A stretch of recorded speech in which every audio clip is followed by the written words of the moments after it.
Friday, November 2nd, 2012, at Brae Burn Country Club, 5th green. Just before we get started about this topic on this particular hole, is there's you can see one of the storm's great damages from earlier in the week, the Hurricane Sandy. You can see over by the intermediate tee, which was never used anyway, maybe because of that tree. It was just uprooted right from its, its roots that were down on the hillside and the water's edge. It's laying right across that intermediate tee of about 128 yards or so, over there on number 5. Looking back across the tee. What a beautiful hole, and and in light of that, even though I want to talk about something about the bunkers and how just these particular bunkers are for this hole, is, as I've suggested to a few people in the club over the last couple of years, is now that this visual, there's the clubhouse on the hill, and from the clubhouse down to here across this, which has been enhanced by this wonderful removal of 7 or so trees over here that were just terrible playing hazards. We have the clubhouse in the distance, and the view that's been opened up here, and I know budgets are stretched thin, and everybody has the right to do as they see fit with their own club, but I cannot believe that this entire rim around the old way from the far left tee on number 5 there in the distance, in the center distance, why that alternate path is now not flowered up, and sexied up just like anything up by the 1st and 10th tee grounds or on the entryway coming in. If you had both a mixture of annuals, perennials, and I trust our floral consultant. She's one of the best in the area. I'm sure she would have a great plan to make that look fantastic and open up this visual. It's like I would love to do a Photoshop of what I think of that, but I just don't have the skills right now to show you what I mean. But anyways, that should be, now that this whole vista has been opened up, a signature vista of the club, looking down across this pond and coming over here, this entire rim should be given the whole country club treatment. I mean, you see this so many times during the round. You see it from the dining room, the clubhouse. You see it when you're at 1 and 10 and you're finished on 18 and you're having a drink behind the thing, you're playing number 2, and you're playing the 5th hole itself, and even getting a glimpse of it as you're playing number 6, and perhaps when you're over there even on number 9, you're going to be able to, if you see when you're playing number 9 and number 1, and even maybe a hint of it over from when you're up there on number 12, even as far away as that, you're going to catch a glimpse of the colors that I would imagine for a beautiful flower treatment along that side, and clear out some of that brush and overgrowth. Again, expenditures are expenditures, and they have to come from someplace. I realize that, but boy, oh boy, as an aesthetic priority for the course, if they can be segregated into practical priorities, things that are going to enhance and better play here, and aesthetic priorities, things that are going to enhance, the visuals and the feel of playing at Brae Burn.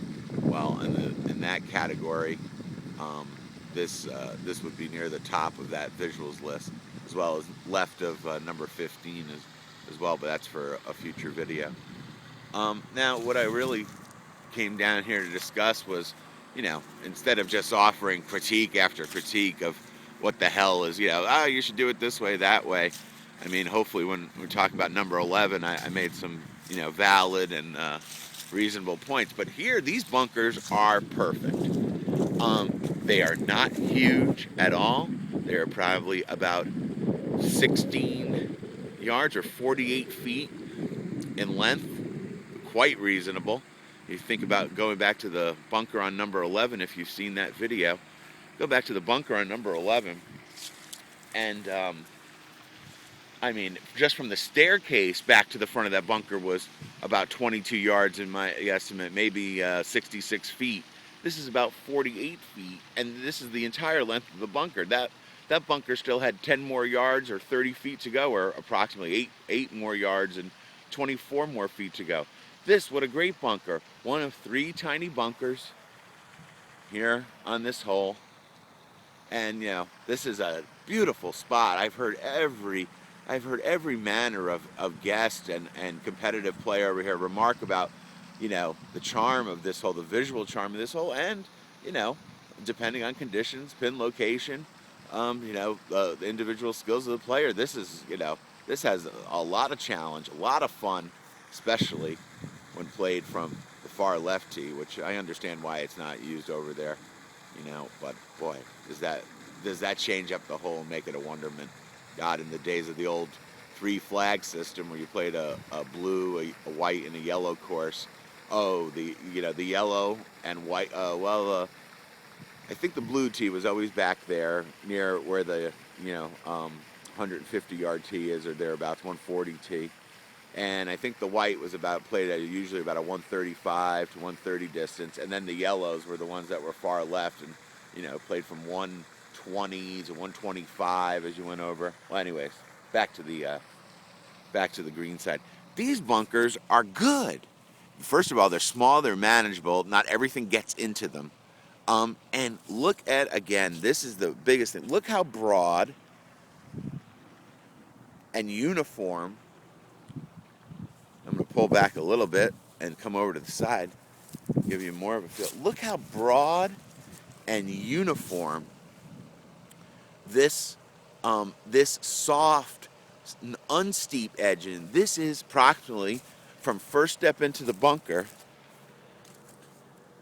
a drop of about 5 inches, maybe 6 inches into there. Compare that to the 14 inches, the 18-inch steps that you have in the bunkers. And that wasn't even the most extreme case. In some places, they're undoable from there. But this has a long edge where people can come in from multiple access points along this. I would take it to be about 6-7 yard, perimeter rim of the bunker. I'll come over from the left side and look at it. And this would be the center of the 3 bunkers on the hole. It's like, all right, call it 5-6 yards over here at the leading edge into it. But even up there, it's about an 8-inch drop. Over here, about an 8-inch drop. Okay, that's doable. And there's a lot of ways to get in. And the bunker has a finite length, and balls never plug in that face. That's a greatness about this bunker. And even for the daring who want to get closer inside, there is that little grass step down. I don't ever traverse on those things. Those are broken ankles and snapped Achilles waiting to happen. But even over here on the side rim, you can go down. This is even shallow. This is about a 4-inch drop where I just put my feet. That's about 4 inches down there. That's nothing. Think about some of these other bunkers here. You can't get. So if you're in here, we're easy in, easy out, depending on what your skill as a bunker player are. Not dependent on whether your skill as a a mountaineer is, or how dexterous your ankle bones are, or how old you are, more importantly, and whether you can even do it or not. Some people have bad hips, for God's sakes. So this is a greatness. Same thing over here. Look at this low profile into this bunker, and the width of it too. Now this is only about, I'd say, about 3 yards across. But the entirety of the 3 yards is all accessible. No need to go at it from in there or back up there, but you could, again, on that little protrusion that comes inside, you could get in there if you needed to. I don't know why it need be like that, but you have such a broad way to get into this bunker. You could enter here, or here, or here, and none of it. You get to the ball rather quickly. It's a small bunker. Get to the ball rather quickly, and there you go. I mean, you're in, you're out, it can be raked, and, all things can proceed up here where we gotta go. As opposed to having to mountaineer into one access point, stressing out one access point. Like, remember, we haven't done a video on it yet, but the area between the 2 left bunkers on number 16, those are separated by a small island of grass. And used to be to get into the front one from the top of it was just, it just wore out that area. But that will be covered in a future video. And even as we come over, well, this is the face wall of that center bunker. And again, looking back to the fifth tee. Yeah, isn't that nice? I mean, I know this eye video doesn't capture anything, but boy, this looks so good. That looks like golf. That looks like a private golf club. Stately, elegant, trim, clean looking. They call the famous white faces of Marion were for the sand dotted in the emerald. This is the same thing in another way. But coming over to this right-hand bunker on number 5, again, same thing. Balls rarely go to the top of this. They usually settle somewhere down into the bowl. But look at how broad and easy this step is.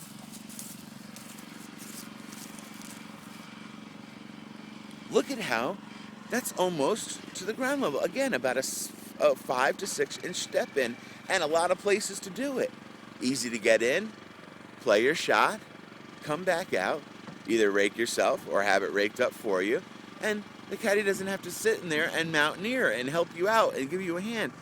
Sometimes people foolishly go down these little, again, protrusion tongues. But I don't know why they do when there's so much entry point here. Much easier, and the bunker is great too in terms of the consistency. Settles to the bottom. It's got good bounce to it, good sand quality. It's just these bunkers are perfect. This should be the model. Yeah, if you want to have a decorative kind of design, that cuts up into the face of the green, occasionally not overdone, it's fine. But boy, look at this total size of this bunker. It's not that big at all. It's probably about, it's about probably 16, 17 feet in diameter if it was a perfect circle, which it's not. But it'd probably be, no more than that. I mean, some of the bunkers here are just, really, literally 4 times the size. 3 times, at least 3.5 times this size. So, good job here. And, I really can't think of, it wouldn't be a priority at all, but besides beautifying, down there to the tee. But really, I mean, this green is wonderful. It's got a lot of interesting pins at summer seasonal speeds. It's got great challenge and interest. It's a solvable hole. The only thing I could ever think of to make this hole any better than it is currently is to, 1, use the left tee more often. 2, install beautiful flowers and a beautiful visual aesthetic, and maybe even with the left tee usage more, make that path one to that makes a delight to walk up to the green that way. And 3, and this would be the only new thing, is like if there was ever a thought to get more utility out of the hole, or for some reason wanted to enhance it, I'd build more green back here from this back left half. It'd be kind of cool if the green went a little further up into these grass flats back here. Might be very, very interesting. A really, really back left shelf. I mean, it doesn't have to go, of course, all the way over to the water as I'm walking here, but maybe, here's the, look at the back edge of the green. And I am about, if it can't be told from the video, I'm about, 1, 2, 3, 4, 5, 6, 7, 8 to the collar. Yeah, so another 20.